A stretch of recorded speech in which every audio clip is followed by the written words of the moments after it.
Now look at the Keystone halftime statistics. The Jets have the edge in terms of time of possession in the first quarter, but the Oilers turned it around in the second. I think the most important statistic on this board right now is rushing yardage with the Jets at 39 yards. And Houston realized that the one way to beat the Jets, shut down their running game that's been so productive for them. Figure they're going to get some yardage passing. We shut down a running game, and 39 yards and 1/2 is pretty much shutting it down. Warren Moon, 16 for 26 at one point, completed 11 in a row, 181 yards in all, 1 touchdown, 1 interception. He took a pounding, though. What a tough first half physically. It's one of those weeks you don't get out of bed till like Wednesday. And Ken O'Brien, 13 for 19, 153 yards, no touchdowns, 1 interception. What'd you think about that hit by Lageman? You said it was legal, but I wonder about what the Oilers' feeling would be. It wasn't very nice. Yes. It was legal. He hit Moon twice. Moon becomes a defender. Louis Aguiar with the kickoff to the combination of Pinkett and Brown. Took a high hop on Brown. And here's the return by Brown. Down at the 5 by Bobby Houston. So Bobby Houston on the coverage of Gary Brown, who had difficulty controlling the ball. 3 yards on the return. First and 10 for the Dr. Pepper and your local Dr. Pepper bottler bring you this NFL Game of the Month. Dr. Pepper is just what the doctor ordered. Houston will start out from its 6-yard line. Out of the run and shoot with the 4 wideouts: Hill, Gibbons, Duncan, and Jeffries. Haywood Jeffries had a superb first half. Short set by Moon, and he has the first down, combining with Gibbons, and it goes for 17 yards. Check that. Drew Hill on the reception. Tony Stargell made the stop. You talk about reading the defense. Remember now, Warren Moon already told us. So look at Gibbons. He's giving the hand signals to the outside. And Warren Moon already told us these guys adjust. He knows that Hill now is going to be his primary target because they're playing him up short. That's Brim that was playing short, and they got the ball over for a 17-yard game. Just easy reads for the offensive receiver. Now Moon over the middle. That's catch number 7 for Jeffries, and another Houston first down. This for 13. He was stopped by Hasty. Let me just, so you understand, the people out there, you see Jeffries out on Hasty. Now, what I'm telling you is that the receivers, when they come to the line of scrimmage, they look at the defense. They read it. The defense determines where they're running their patterns. Now, Moon looks at it. He reads the same thing the receivers read. So they're both on the same page. He finds the open man or the guy that's in one-on-one coverage. That time it was Jeffries. Houston first down from their 35.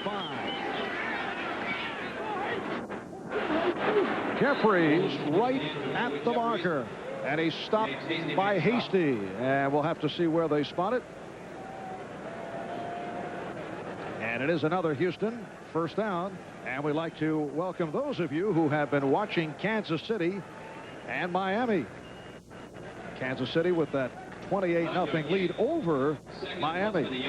Well, they've spotted it now just short of a first down. It'll be a second and inches inside the 45-yard line. Marv Albert, Paul McGuire from Giant Stadium. 2 minutes gone by in the third, and Lorenzo White is stopped. He lost yardage. Lonnie Young up from the free safety position to make the hit. See, I don't mind the call, running the ball, but don't run the ball wide where you give people a chance to converge on you. Lorenzo White ran that ball like 12 yards to the outside. He's running sideways. He's not going forward. It was second and about 6 inches. Go straight ahead with this offensive line. You've got some all-pros in that offensive line that can block. Go that way. Don't go sideways because you don't have any power going sideways. Just a great play on the outside by Brim, or Lonnie Young. And it's a quarterback sneak by Moon for the first down. Covered up by Marvin Washington. Straight ahead. Straight ahead. Shortest distance between 2 points is going straight ahead. Very nice ball. Thank you very much. If I had the telestrator, I'd like to show that sometime. At the 48. Whoops. Correction on that. Miami, Kansas City score 35-0 Kansas City in the third. And we welcome those who have joined us, who were watching Miami and Kansas City. Here the Oilers with a 13-10 lead on the Jets. And the pass deflected. And it was caught by Drew Hill off the deflection. Immediately tackled by Mike Grimm. This is a heads-up play by Drew Hill. Here goes Moon back. The ball, Lagerman knocks the ball up in the air. Number 85, Drew Hill. Moon is getting hammered. I mean, he gets hammered after almost every play. Let's go back. Here comes Kelly, 58 down the line. Pitch out, bang. Moon hits the deck. Moon throws an interception. Lagerman not only hits him once, but twice. Here comes Lagerman. Bink, down. Watch Moon. All right, boom. There we go. I'll tell you, that was a nice dip by Moon. That action back in the second quarter, and Moon able to hang on. Jeffries, nice cutback, and has the first down. That's his 9th catch, and that ties a career high 9 catches in a single game. Lagerman with the stop. Jeffries actually dropped the ball, but the referee said he was down. The Jets were going after, I think it's fumble, but it wasn't. He was already down. Here comes Jeffries now. He's going to make a move. Hasty is there. He cuts back to the inside. He gets hit by Lagerman. He goes down. The ball hits the ground. I was going to say ground can't cause a fumble. Yes, it can. If nobody hits you and you hit the ground, it causes a fumble. But if you're hit down, the ground cannot cause a fumble. And the Oilers first down at the Jet 41. Another good drive shaping up. Here's Lorenzo White, and he's stopped from behind by Dennis Byrd. Dennis Byrd last year led the Jets in sacks with 13, the most by a Jet since Mark Gastineau back in 1985 in his 3rd season out of Tulsa. You know, Maggs pulls out, and then Dennis Byrd just follows him right down the line of scrimmage. Maggs, number 78, when he pulls, nobody blocks back on Byrd, and he makes a tremendous play for a 3-yard loss. It is a second down and 13 at the 44. And this capacity crowd urging the Jet defensive unit on. 81 Gibbons peeling off. And Moon is picked off. Mike Grimm on the interception. Pass intended for Ernest Gibbons. Second time that Warren Moon has been intercepted. Earlier it was Lonnie Young. I'm not guessing, but I don't know if Gibbons stopped. Moon's throwing to a spot. Look to the right. Here's Gibbons. He stopped. He just stopped in his tracks, but he makes the tackle. But Moon with an interception. And a timeout has been taken. We'll be back in a moment. America's Wheels. Off the interception by Brim, one of the heroes of last week's victory over Cleveland. He forced that last-second fumble by Bernie Kosar. The Jets first down from their 46. They're trailing Houston by the score, 13-10. 5.5 gone by in the third. Here's Blair Thomas. He went for 8. That sets a 2nd and 2. Ray Childress and Bo Orlando combining to make the stop. The New York Jets seeking their first 3-game win streak since back in 1988. They come in with a record of 3 up and 3 down. As we mentioned earlier, this may be their most significant game in 3 years. Now, Bruce Coslett would never admit to that, because if you lose a game after saying, hey, this is a really big game, you have nowhere to go with the club. So coaches will say, hey, we play them one at a time. Art O'Brien, incomplete, intended for Toon. See, and I agree with him for the simple reason he's got these guys in a mental frame right now that the Jets, when you talk to these players, and we did them last year, the change is so great. They believe, again, I said at the beginning of the game, that they can move the ball offensively, they can stop anybody defensively. They believe that they're an excellent football team that's headed for the playoffs. And to say to them, say, this is a monumental game for you in the middle of the season, and get blown out or lose the ball game could really hurt a team mentally. On the other hand, Houston trying to show they can win on the road. Their one loss this year came at New England. And the first down is picked up by Terrence Mathis. Richard Johnson on the coverage, including today. Houston with 3 road games the next 4 weeks. The last road game at Foxborough, uninspired and unsuccessful. Houston was flat, and they were beaten by the Patriots. And you mentioned the number right at the start. Since back at '87, the Oilers 12-19 on the road. And you see at Miami next week, home for Cincinnati, at Washington on the 3rd of November. Jets, in contrast, have a very favorable schedule coming up. The draw for Thomas. And he picks up short yardage. Lamar Lathan made the stop.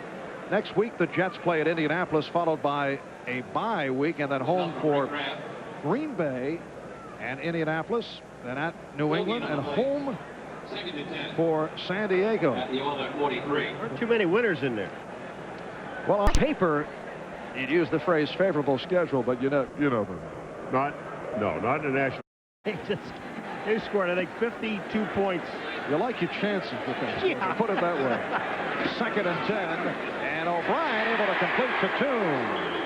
Al Toon last Sunday in Cleveland destroyed the Browns in the 3rd quarter. Had his most effective game of the season. 5 receptions, 88 yards in all. Today he has been on the quiet side. That is 4th catch for only 37 yards.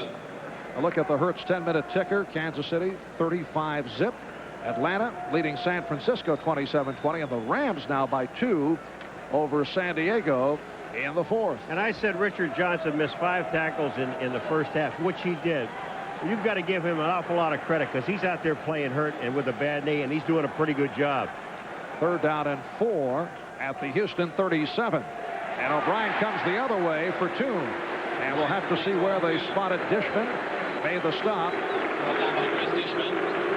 Dishman got just leveled by Lathan. Lathan came over and hit him in the head.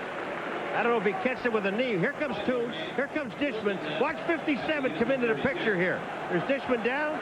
Bang, and he kicked him right in the head on the way down. Dishman's back up again. Now let's look at the play. You cannot give Toon that much room.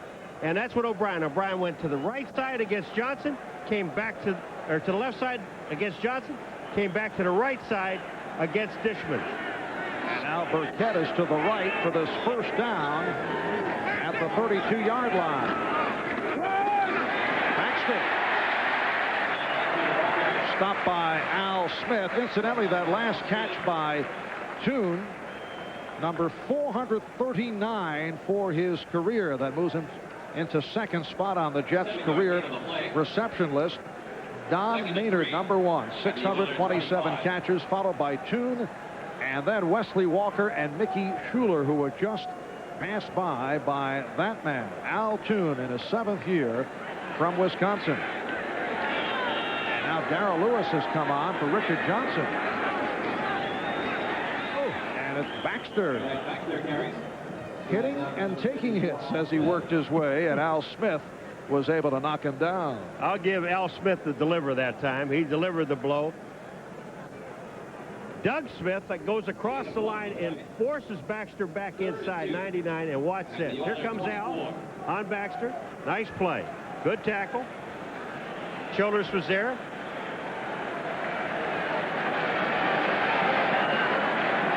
Just under 5 minutes remaining in the 3rd. The Jets looking at a 3rd down and 2 at the Houston 24. Houston leading the Jets 13-10. O'Brien off the roll. Diving catch by Burkett. And he has the first down. He worked that time on Darrell Lewis, number 29. Darrell Lewis is just backing up too far. You can't give Burkett or anyone. Look at the room. Look at Lewis. Now there's 10 yards. All Burkett did was go beyond the line of scrimmage. Comes back. Boom. Chris Burkett telling us last week that his approach as a member of the Buffalo Bills all wrong. He briefly quit the game. He said he was pouting, his direction off base. Still has friends on the Bills, but he says he's much happier with the Jets. Feels more comfortable now here in the New York area. And it's Blair Thomas trying to change direction. Al Smith, right there to make the stop. Let's go back to Burkett. I like what Chris said to us is that everybody thinks there was a big feud between Jim Kelly and Chris Burkett. Not true. They are friends. He said, I was wrong. I made a mistake. I thought, I'm as you said, I was pouting. Things should have been going my way. I should be playing. You should throw me the ball. I was very immature at the time. And here, he knows what his role is, and that's what everything in the National Football League is, role playing, and know what your role is. And once you do that, you're fine. This is the 11th play of the drive. 2nd and 11. Not able to hold on. Penalty marker is thrown. Darrell Lewis will be called for the interference. Right hand. The right hand is what they get for Darrell Lewis. Toone's going to the outside. Darrell Lewis looks like he's going for the ball, but he's got Toone. Watch his right hand. Toone goes out. Here comes Darrell Lewis. He sees the ball. Watch what he does. See the right hand? Around his waist.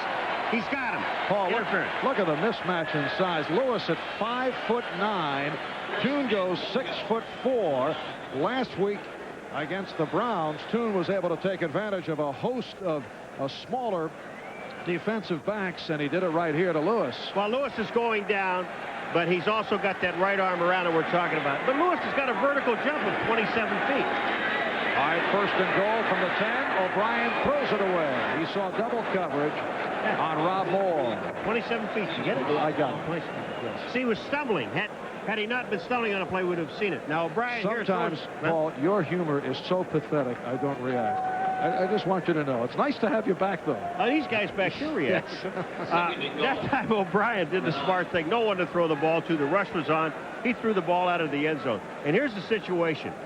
The Jets, 2nd down and 10. Cannot pick up a 1st down.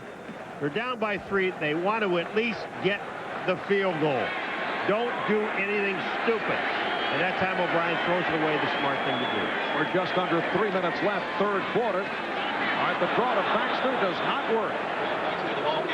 Followed by William Fuller. And also, don't go back the other way. I forgot to add that in. They're going backwards again.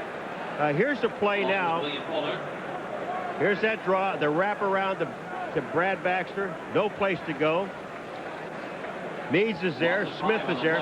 Now, here's another situation that whatever they run, it's going to be a safe play with O'Brien. If he throws the ball, he's going to throw the ball in a position where only the offensive receiver has a chance at the ball. 3rd and goal at the 14.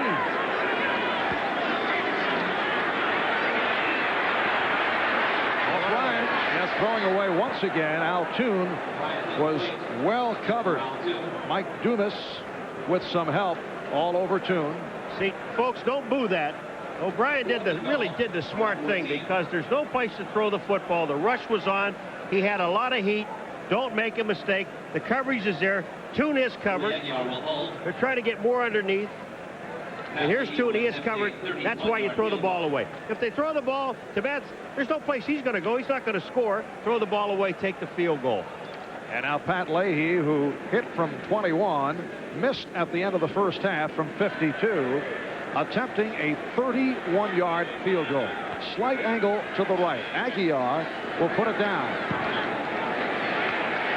And Leahy has tied the game at 13 with 2 minutes, 2 seconds left in the 3rd quarter. Now 42-0 over Miami. San Francisco has come from behind. And the Rams over San Diego in the 4th, 30-21. Bill Parcells talking in the pregame shows about the fact that Miami loses 3 starting linebackers is really going to hurt him, and it did. Look at this. Another high hopper handled by Pinkett. And Pinkett tripped up. He nearly broke it. Down across the 30, a 26-yard return by Pinkett. Stopped by Dale Dawkins. Houston, starting from their 32-yard line. Jets and the Oilers tied at 13. Minute 52 to go in the third. And Moon to the speedy Tony Jones. He was covered by Eric McMillan. First of all, you got to throw the ball a little low to Tony. He's not very tall. But if that ball is on target, that's touchdown. First play out of the box. But looking at this last play with Moon coming out, he went to the side where there was only one receiver. And looking here at Givens, came in motion, comes back to the inside. There's the guy you got to go back to because he'll be open in the middle. That just makes him aware of those seams that we talked about. Warren Moon, 21 for 33, 230 yards, 1 touchdown, picked off twice. Givens in motion, 2nd and 10 from the 32. Givens. Oh, nice catch and a first down. Mike Brim with the stop on Ernest Givens, and that goes for 17. Well, hey, the guy was open before, and they're letting him run down through the middle. Watch this. He runs down through the middle. Brim is there. They're playing zone, and they're looking for cracks. There's a seam down there. It's just outside of both hash marks, and that's where that seam is. And it's a lot of territory for corners and safeties to get to. Ernest Givens, a receiver who is sensational in the open field once he makes the catch. Low key thus far today. Lonnie Young on the coverage of Drew Hill. Drew Hill just turned 35. He says that next year will be his finale in his 5 years with the Rams. This is 7th with Houston. Okay. Tony Jones threw to him. Then he threw to Givens. Then he threw to Drew. It's got to be 84's turn. Jeffries. He's been the hot man. His turn. 9 catches for Haywood Jeffries. 2nd and 5 at the Jet. 46 as we wind down in the third quarter.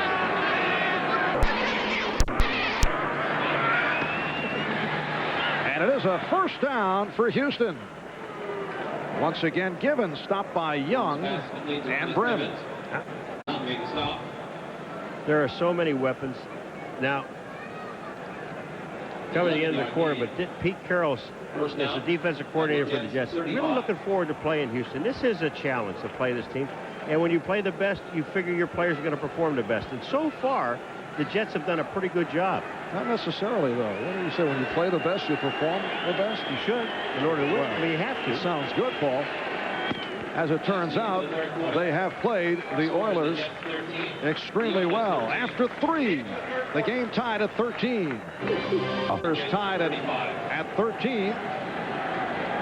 And Warren Moon and his run-and-shoot offense with a first down at the Jet, 35. The lone running back is Lorenzo White. Over the head of Tony Jones, who was covered by Tony Stargell. And we're ready for another update. Here's Bob Costas.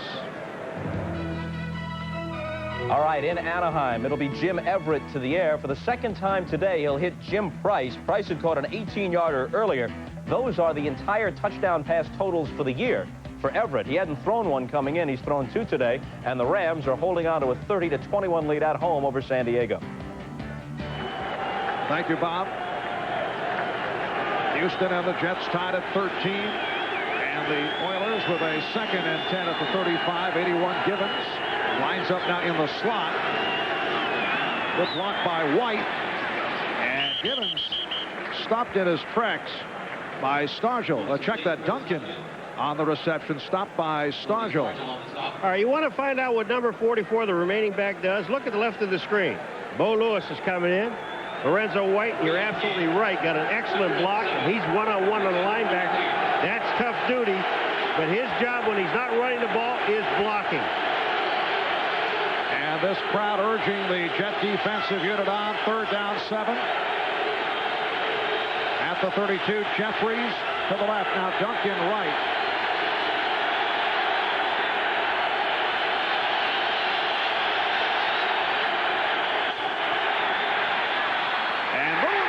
incomplete. Intended for Drew Hill. Covered by Lonnie Young.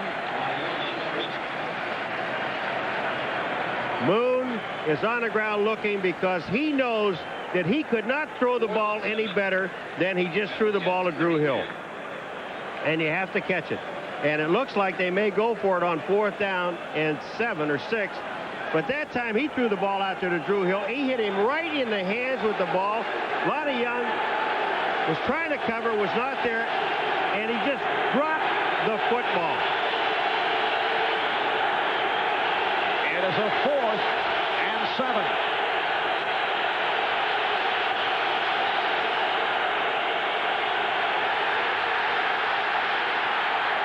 Moon gets it away. Lonnie Young got a piece of it. The pass intended for Ernest Gibbons. And Jeff Lageman and Warren Moon in a discussion. A lot of talking going on in this second half. We'll be right back.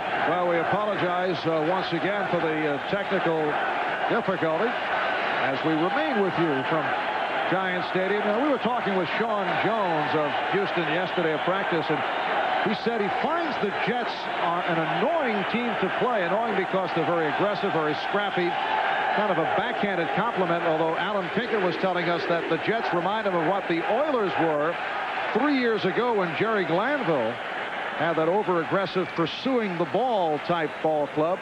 At times, too much chatter, talking it up. And you get that feeling as you watch the Jets blossom here in this 91 season. A little extracurricular activity, a little too much talk at times. Depends on your point of view. But they believe. See, that's the thing. They're cocky because they believe. They think that they can win.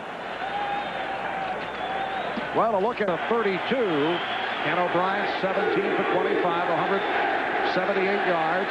Jets and Oilers tied it at 13. Minute gone by in this 4th quarter. On the play action, O'Brien not able to complete with Moore. Dishman and McDowell providing the coverage. What a tremendous play by Dishman. Dishman really makes the play here. And Bubba McDowell was out there with him, but Dishman gets his arm in and knocks the ball away. He might have jammed his fingers when he stuck it in there because he's the guy to hit the ball away. 2nd and 10 at the 32.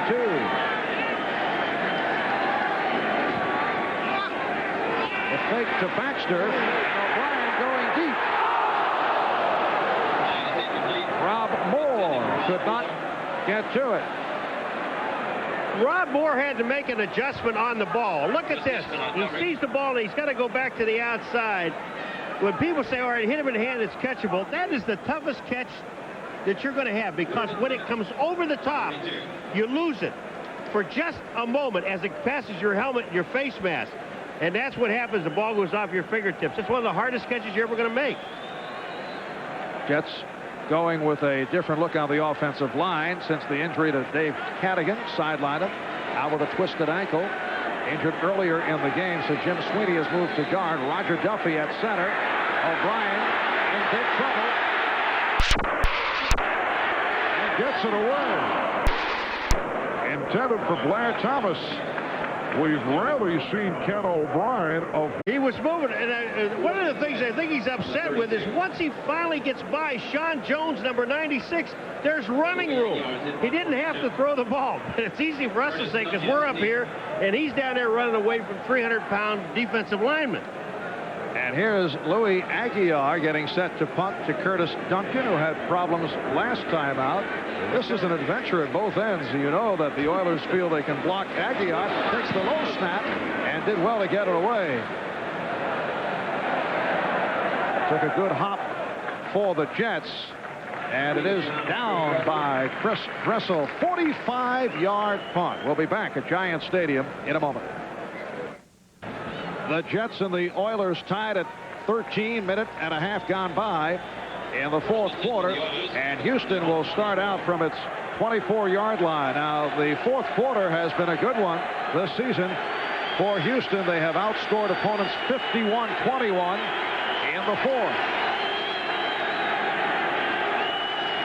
85 Hill peeling off. And it is a first down, and a penalty flag is thrown. James Hasty with the hit on Haywood Jeffries, who looks to be shaken up. Haywood Jeffries catches the ball, and Hasty also is pass interference or holding. It has been a terrific day for number 84, Haywood Jeffries. That is his 10th catch of the afternoon. That is a career high for Jeffries. He had 74 receptions last year to tie Drew Hill. Defensive pass interference. Number 40. Penalty refused. First down. All right, Hasty called on the pass interference. The combination of Jeffries and Hill leading the AFC in receptions. He now has 37 for this season. He's also getting married this season. Yes, he pointed you know it out. why? Because his fiance went out and bought the ring. And a first down at the 38. And Moon goes up top for Jeffries. Beautiful catch by Jeffries in front of Hasty. A 34-yard reception. Watch what Jeffries does against Hasty. Now, he's going to position himself. Moon's throwing back to his left, but watch what Jeffries does. He gets between Hasty and the ball, goes up in the air, blocks Hasty away, and makes the catch. That's great pass route, let alone catching the ball. Look at this. And he was a question mark earlier in the week because of a sore toe. First down at the 27. Warren Moon has gone over 300 yards for the 29th time in his career. Moon to the other side, and a nice spin by Duncan. And the run and shoot operating very well here in the fourth quarter. Duncan just pushed Stargell out of the way, but I mean, that's a hard play for Stargell. Not making an excuse for him. He should have made a tackle, but he moves him away. Look at the Dr. Pepper 10-minute ticker. Kansas City in a romp over Miami. San Francisco and Atlanta in a wild one. And the Rams maintain the 30-21 lead on the Chargers. Well, everybody said that San Francisco's got a great defense. That's what everybody's talking about. First down at the 15. Gibbons, 81, in motion. And Moon, oh, nice catch down at the 10-yard line by Gibbons. Hit by Clifton.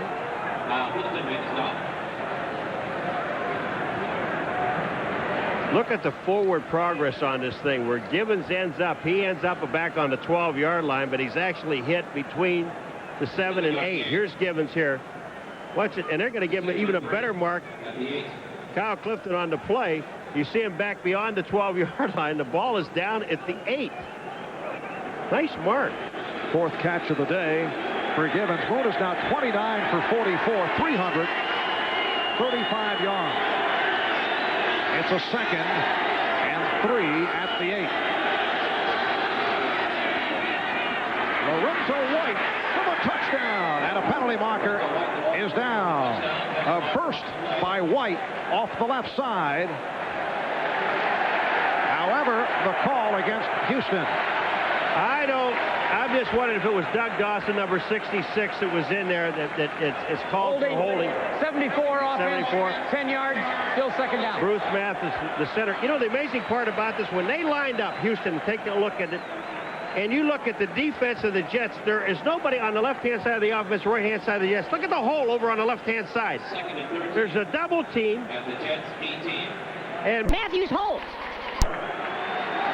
that hole was there. It was a natural hole. You Had to run the first down. The Houston Oilers could still get a first down, but they've got to get to at least the 5-yard line. It's a second and 13 from the 18.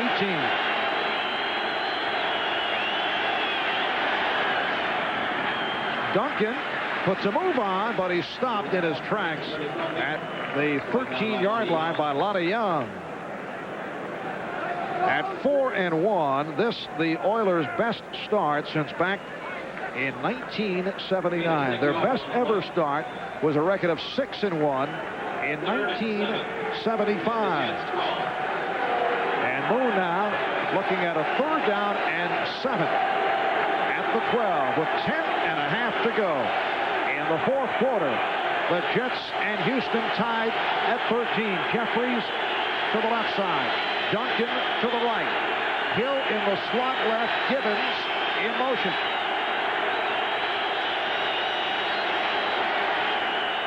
Look out. Moon gets it away.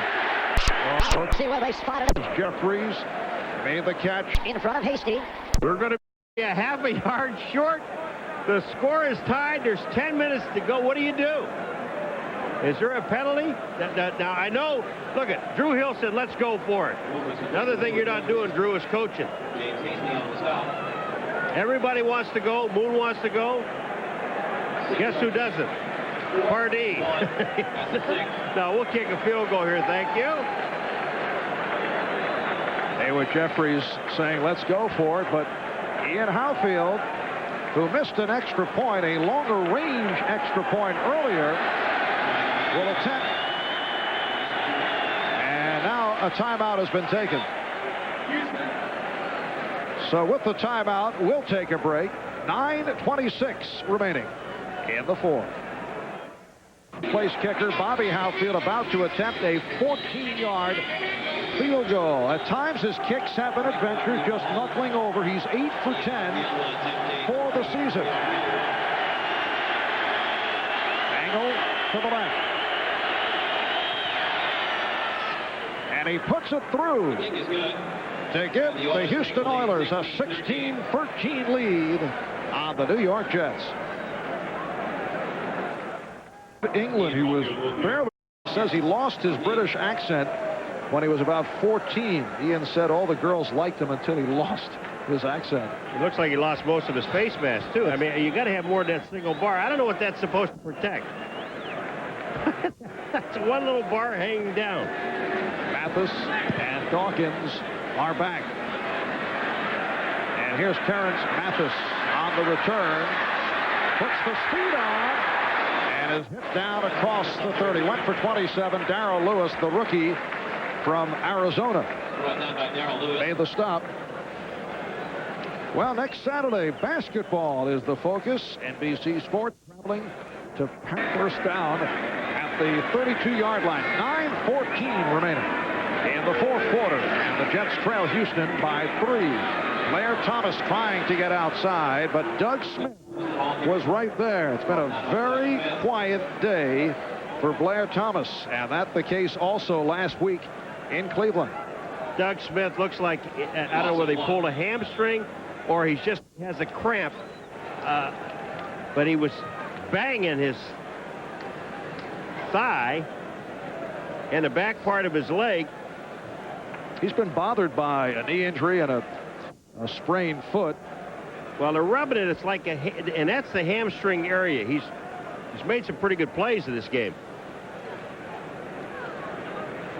And Jeff Alm, who was activated last week from injured reserve, back from arthroscopic knee surgery, has checked in. Jeff Alm, a second-year player from Notre Dame. Let's check out the Dr. Pepper 10-minute ticker. Look at the later games. Miami has scored, so they now trail 42-7 at the hands of Kansas City at Arrowhead. Atlanta now 36-34 over San Francisco. And the Rams leading San Diego 30-24.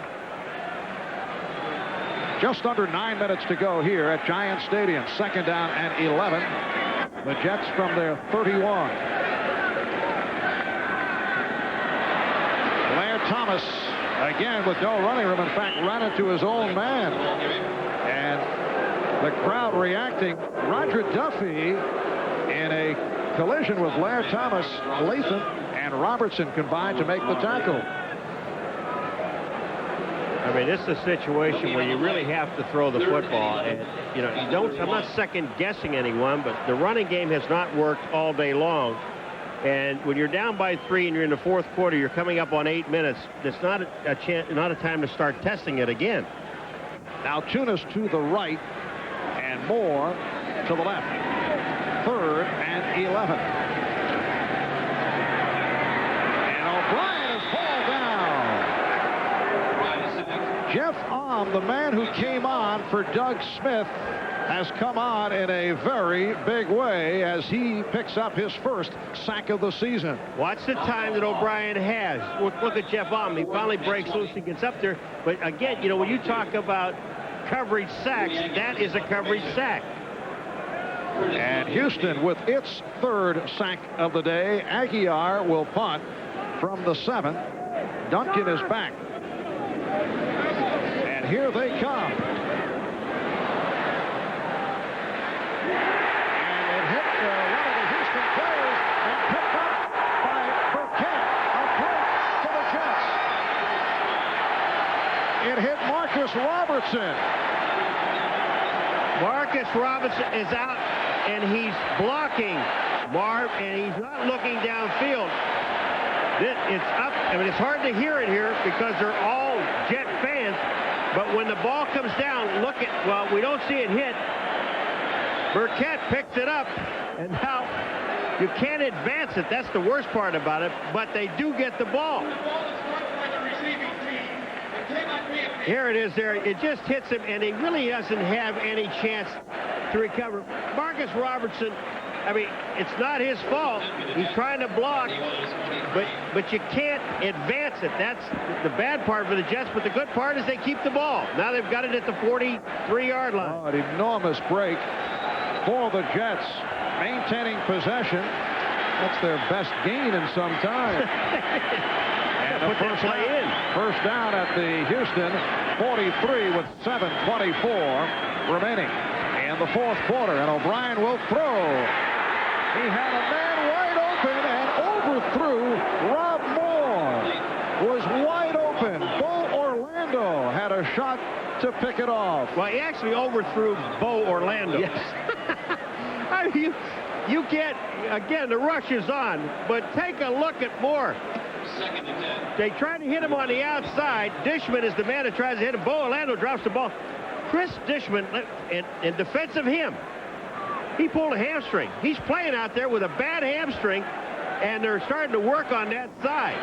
All he tried to do was try to hit Rob Moore and stop him. He didn't do that. O'Brien, after the good start, has gone incomplete. His last 6 attempts back to the ground, and nothing. Johnny Hector stopped by Sean Jones, and this crowd getting a bit testy as of the turning on the home club. Well, when you're not running the ball well and you're trying to get back in the ball game, and every time you run it, you go the other way, that's a 4-yard loss or a 3-yard loss. Marv, passing the ball, you could have had a touchdown. Throw the ball downfield. You've got 2 corners that are playing out here, Johnson and Dishman, that are both injured. 3rd and 13 from the 46.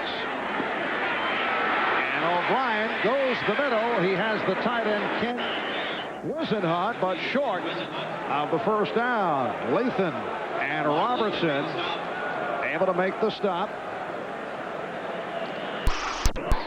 And it looks like Wisenhunt is shaken up. Mark Boyer is sidelined by a sprained knee, so the Jets Going with combinations of Bressel, Wisenhunt and Trevor Matich. Now to Bob Costas. All right, Marv, during the stoppage in play, we have a chance to take a look at a trend around the National Football League that we've been talking about all season. Last week, the combined average total in a game, both teams, 33 points. For the year, it was down as well, 35.4. That was through 6 weeks. But today, an explosion. The average game has produced a combined total of better than 47 points. Let's go back to the Meadowlands. Oh, a trend update from Bob. Bob's into trends. I mean, think he's a that's the trending first. type of guy. Come on. I'm not going to tell you where he buys his clothes, but he is a trendy type of person. I think the Jets are going to have to go for it here on 4th down. But on that last play, we're talking about Dishman has got a pulled hamstring. Johnson's got a bad knee. and they threw the ball to the tight end. Toon came off the line of scrimmage, and Dishman just tried to get in front of him. Didn't even, couldn't slow him down because he couldn't move that well. You've got to go back and throw to the outside on either one of these two guys. 6:25 remaining in this fourth quarter. And when we resume, it is a 4th and 7 at the 40-yard line. The Oilers with a 16-13 lead on the Jets. A reminder coming up. They're going to punt. Whisenhunt back on the Jets sideline. Here's Aguiar. The punt from his 45. Again, Duncan is back. Natives are restless. High expectations for the Jets going into this game against Houston. Low snap. And a pop fly from Aguiar. And gets the hop. Burkett following it. And then downs it at about the 6. It's a 34-yard punt, but a very effective one by Aguiar. So Houston will start out from deep in its own end. And we'd like to welcome those of you who have been watching Miami and Kansas City. The Chiefs walloping the Dolphins 42-7. To reset the scene here, just under 6 minutes remaining in the fourth quarter. Houston with a 16-13 lead over the Jets. At one point, the Jets led 10-0. Houston came from behind, a 13-10 lead. And Ian Howfield connecting on a field goal earlier this fourth quarter to extend to 16-13. Marv Albert with Paul McGuire as Houston starts out from its 6-yard line. Lorenzo White on the slant was stopped by Paul Fraze. Fraze starting the game today for the injured Scott Mercereau, sitting out with a sprained ankle. There's Fraze in his 3rd year out of Syracuse. Now Bill Pickel comes in, and they're looking for a run, but here's the situation that you better be awfully careful because Moon, I don't know how much faking you can do down here, but to unload deep because he's got 4 burners in the ball game. 2nd down and 12. Back at the 4-yard line. Warren Moon with vivid memories of what took place in this situation in Houston last year. Gets it away, has Duncan on the sideline, but short of the first. Last year in the game in Houston, it was Darrell Davis with the hard hit on Moon to jar the ball loose, and then he covered it up for a touchdown. And now the folks who were watching the Rams and San Diego, just under 5 minutes.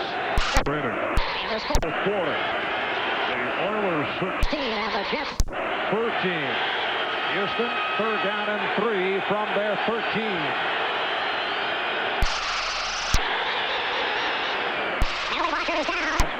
Duncan with a beautiful catch, backpedaling, and able to do it as it's a 23-yard advance, but let's check out this penalty marker. Got offside by the defense. 56, defense, offside, penalty decline, 1st down. You know, this is a great catch. Curtis Duncan, he goes and reaches back with his left hand to catch his pass. The ball is thrown behind. I think Moon already knows he has a free one. Look at this. Curtis Duncan just reaches behind, left-handed, takes the ball. Still don't forget about Jeffries. I think what Jeffries has. Festival out there against the Jet secondary. Hasty made the stop for Haywood Jeffries, his 13th reception for 186 yards. Well, for the people that have just joined us, the reason on these 13 receptions, he's been going deep and beating people deep. So they're giving him a cushion now on the outside. But I'm still kind of surprised to see James Hasty is out there one-on-one on Haywood Jeffries. You've got to throw the ball. It's almost like a running play when you throw an 8-yard pattern out to the outside. Now you've got Hasty up in his face. This is dangerous. 2nd and 2.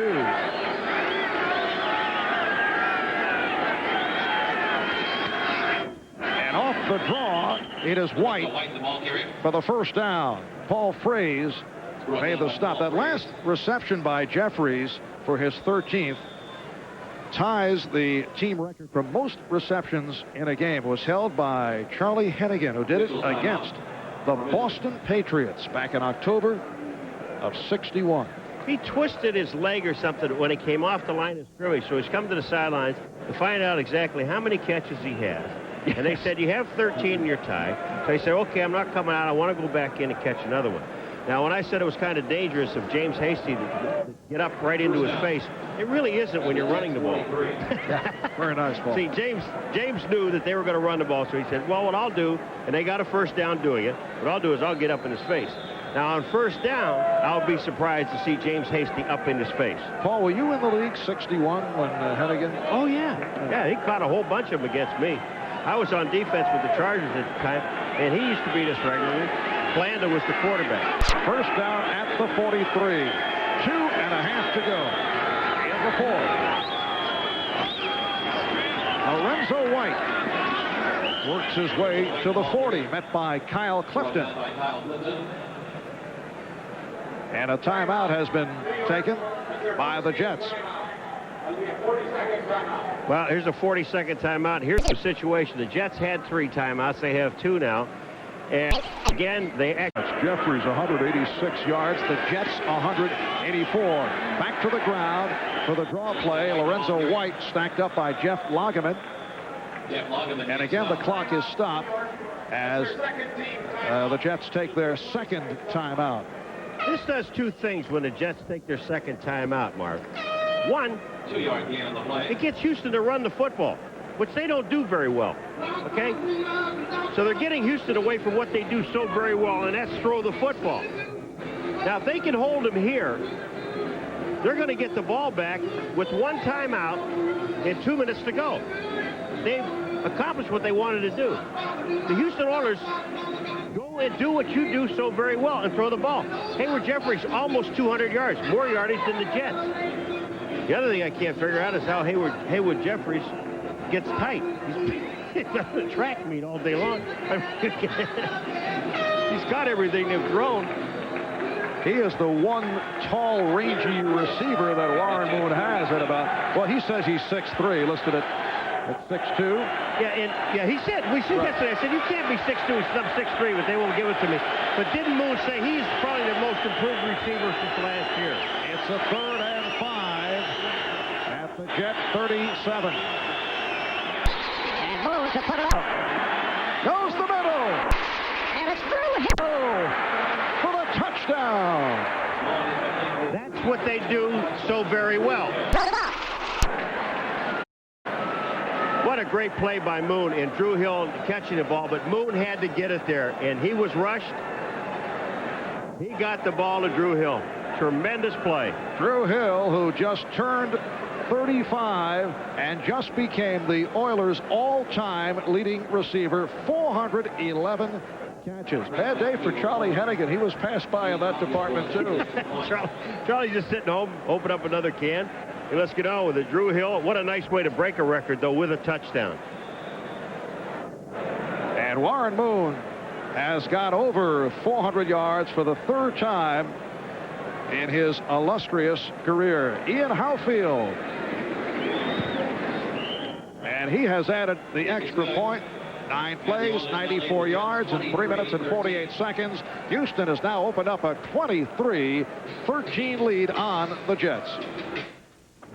Just not only laying down, he'll put his arms up, give you the touchdown, but also he gives you it in stereo with his legs and his arms. That's a nice kick. He did ballet, I think, one time.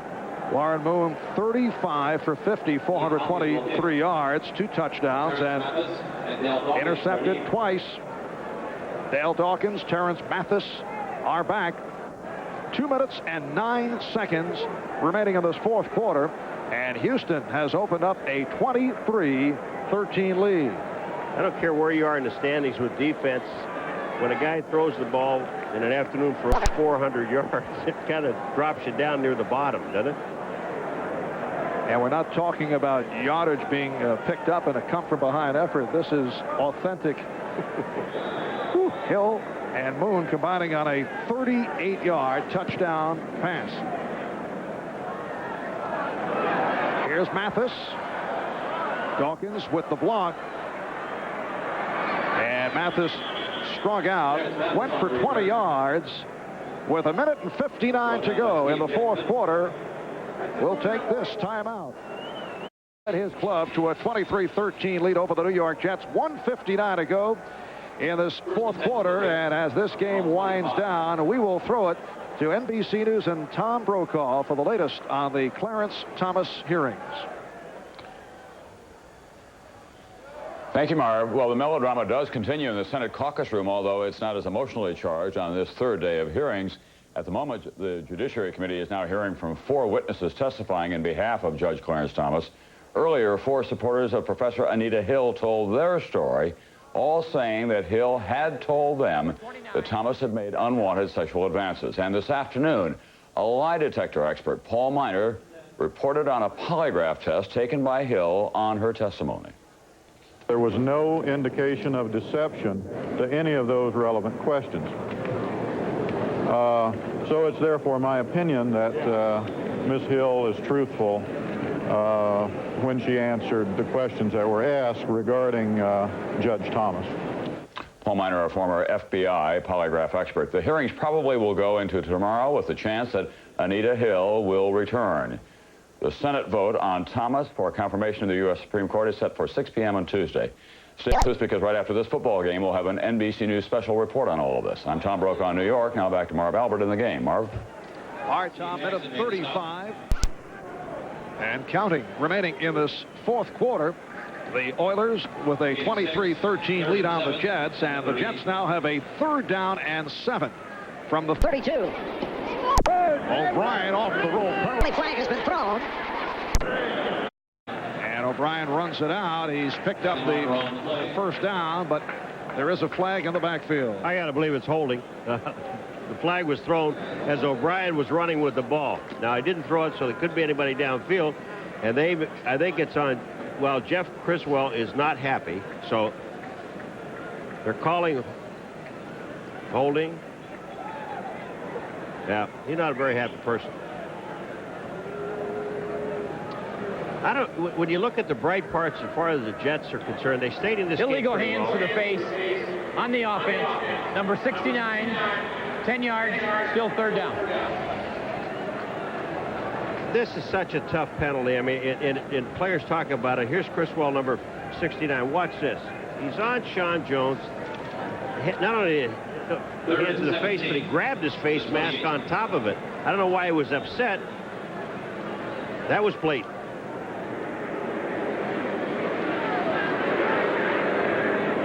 And it is a 3rd and long.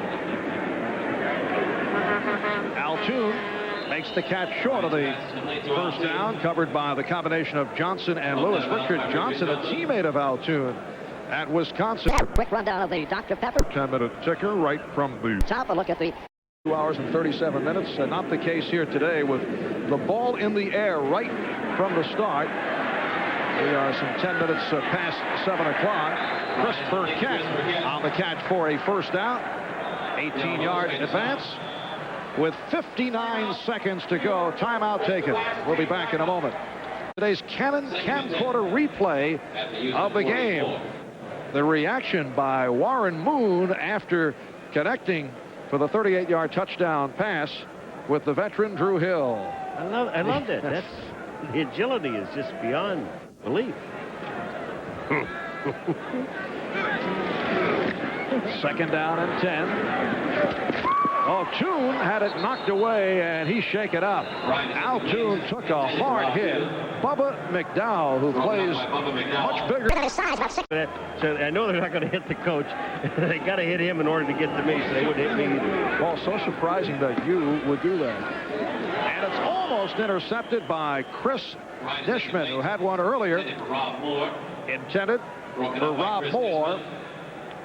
And a 4th down play coming up with only 46 seconds remaining. The Jets headed to a record of 3-4. They'll face the Colts at Indianapolis next week, followed by a bye week, and then home for Green Bay and Indianapolis, while the Houston Oilers delighted to come away with a victory on the road to make it 5-1. And next week they play at Miami. Miami blown out this afternoon by Kansas City. And Houston will be home for Cincinnati, and a huge ball far enough and high enough where they all jump for the ball out of the end zone. They don't get the interception. I know he didn't do it on purpose. I just said it'd be nice if he did. If I went, talking to the press afterwards, I'd say I did that on purpose just to see how high they could jump.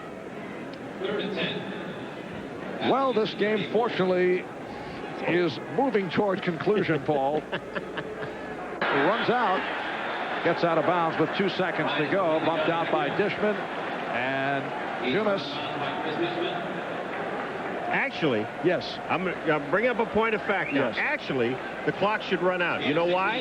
Because his forward progress was stopped before he went out of bounds. Now, how many times have you seen in a ball game that they stop him? But they're going to give him 2 more seconds because they want to hear you finish this. You know, Paul, you've been very annoying, particularly in the second half. I'm coming to grips with that point. 2 seconds remaining.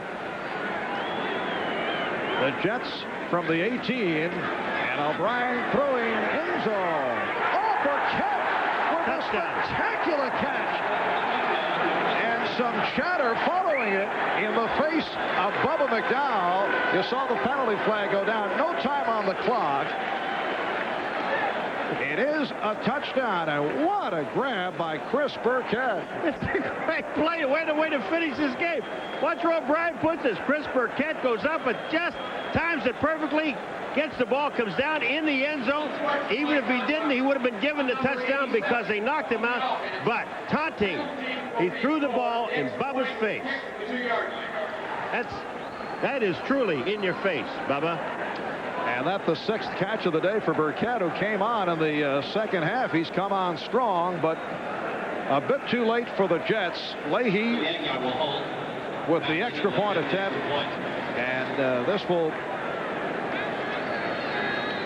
conclude matters. 0 on the clock. The Oilers lead at 23-19 and make it 23-20. As this game comes to an end, and the words continue between these two clubs, but it's all over. Houston with a 23-20 victory here at Giant Stadium. The Jets 23-20. Marv Albert with Paul McGuire saying so long. You've been watching NBC sports coverage of the National Football